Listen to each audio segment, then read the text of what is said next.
فانكحوا ما طاب لكم من النساء مثنى وثلاث ورباع। প্রয়োজনে তুমি দুটা বিয়ে করতে পারো, তিনটা করতে পারো, চারটা বিয়ে করতে পারো। তোমার যদি শরীর ভালো থাকে, তোমার যদি স্বাস্থ্য ভালো থাকে, তোমার যদি টাকা থাকে, তুমি চারটা বিয়ে করতে পারো। কখন? যখন এক বউ দিয়ে তোমার চাহিদা পূর্ণ হয় না, ইসলাম অনুমতি দিয়েছে, তবু তুমি জানা ব্যবচার করতে যাইও না, ব্যভিচারের কাছেও যাইও না। ওয়ালা তাকরাবুজ জিনা ইন্নাহু কানা ফাহিশা ওয়া সাআ সাবিলা। ইসলাম বললে চারটা বিয়ে করো, তবু তুমি জানা বিচার করিও না। কিন্তু যদি তোমার স্বাস্থ্য খারাপ থাকে, শরীরটা দুর্বল, কি শরীর কি, যদি তোমার শরীর উইক থাকে, দুর্বল থাকে, তাহলে প্রথম বিয়েই তো তোমার জন্য জায়েজ ছিল না। কারোর জন্য বিয়ে করা সুন্নত মুআক্কাদা, কারোর জন্য বিয়ে করা ওয়াজিব। বিবাহ না করলে জেনার মধ্যে লিপ্ত হওয়ার সম্ভাবনা আছে, এবং তার টাকা পয়সা আছে, শরীরও ভালো আছে, এই লোকের জন্য বিবাহ করা ওয়াজিব আর ফরজ। আর যেই লোকের টাকা আছে কিন্তু শক্তি নাই, শরীরটা দুর্বল, মগামার্কা মানুষ, একবারে শরীরটা শেষ করে ফেলাইছে, টেলিভিশন দেখতে দেখতে, মোবাইল দেখতে দেখতে নিজের শরীরের সব ভিটামিন শেষ, বিয়ার কথা শুনলেই ভয় পা, গালসি চেপে গেছে, ওই বুড়া মানুষের মতো। ওই যুবকদের জন্য বিয়া করা জায়েজ নাই। তুই তোর বিয়া করা লাগবে না, তুই বই হক আদায় করতে পারবি না। তার শরীর ঠিক আছে কিন্তু টাকা নাই, রসুল বলে তুই বিয়া করিস না, তুই রোজা থাক। কি থাকতে হবে? রোজা থেকে থেকে তুমি তোমার দেহটাকে কন্ট্রোল করো। হ্যাঁ, বিয়ে তুমি করতে পারো, বিয়ে করলে রিজিকের মধ্যে বরকত দেওয়ার মালিক আমার আল্লাহ। একজনে বলছে হুজুর আমি গরিব মানুষ, আমি তাহলে কি করে এখন বিয়ে, আমার তো কারো রেখে দিনে, রসুলকে তুই একখান বিয়ে কর। নবীর কথা শুনে বিয়ে একখান করে 1 মাস পরে এসে হুজুর বিয়ে তো করলাম, কামাই তো পারল না, ও যা চাই তো বলছে আর একখান কর।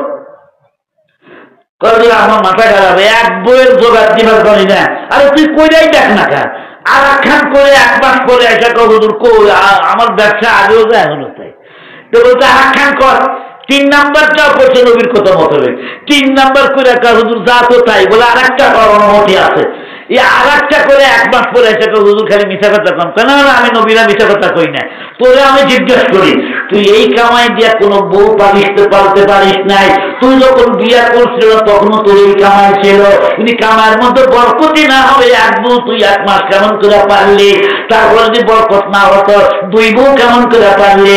এখন যে 4 বউ পালো, এখন শাড়ি 1 জোড়া হলে হয় না, 4 জোড়াই লাগে। বোঝা গেল আল্লাহ বরকত না দিলে 4টা বিয়া তুই করতে পারতি না। ঠিক না বেশি?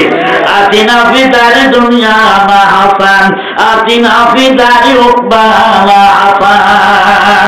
আরজ করতেছিলাম আপনাদের সামনে যে বন্ধুরা, আবার ইমান ঠিক রেখে নেক আমল করতে হবে। ইমান যদি ঠিক না থাকে নেক আমল করে লাভ নাই। বন্ধুরা আমার, আমরা যে 1 খোদা মানি, খ্রিস্টানরা 3 খোদা মানে। ধরে কম কয় খোদা? কথা কন, 3 খোদা। কে কে? আল্লাহ হলো 1 খোদা, মরিয়ম 1 খোদা, আর হলো আল্লাহ 1 খোদা, মরিয়ম 1 খোদা, ঈসা 1 খোদা। আর একদলে বলে ওয়াকালাতিন নাসারা মাসীহ ইবনুল্লাহ। খ্রিস্টানদের আকীদা হলো আল্লাহ কারণ ঈসা খোদার বেটা ঈসা। নাউযুবিল্লাহ, আল্লাহ ছেলে মেয়ে আছে? ছেলে মেয়ে নাই। আর আমাদের বিশ্বাস আল্লাহ একজন। খুব বড় রাখবেন, আপনার তাহাজ্জুদ, আপনার ইবাদত তখনই কবুল হবে তখন আপনার ঈমান ঠিক রেখে নেক আমল করবেন। আচ্ছা, 1 লেখা 1-এর পিঠে 1টা শূন্য দিলে কত হয়? 2টা শূন্য দিলে কথা বলে, 3টা শূন্য দিলে কয় হাজার? 4টা শূন্য দিলে 10,000, 5টা শূন্য দিলে 1 লাখ। 1টা শূন্য কাটেন তাও থাকে 10,000। আর একটা স্বর্ণ কাঠি 0.005 যেমন কোন মূল্য নাই, খালি স্বর্ণের যেমন কোন মূল্য নাই। ইমান ছাড়া হাসপাতাল বানায় লাভ নাই, ইমান ছাড়া মানুষ সেবা করে কোনো লাভ নাই। ইমান ঠিক রেখে নেক আমল করবেন, আপনাকে আল্লাহ কি পুরস্কার দেবেন? দুনিয়াতে একটা পুরস্কার, আখিরাতে একটা পুরস্কার। দুনিয়ার পুরস্কার হলো এমন একটা হায়াতের, এমন একটা জীবন আল্লাহ দান করবেন, যদি আপনার অভাবও থাকে তবু মনের মধ্যে কোনো টেনশন থাকবে না। জবান করে বলুন তো, মানুষের অন্তরের টেনশন দূর করার মালিক কে? একটা ঘটনা বলি, কথা আমার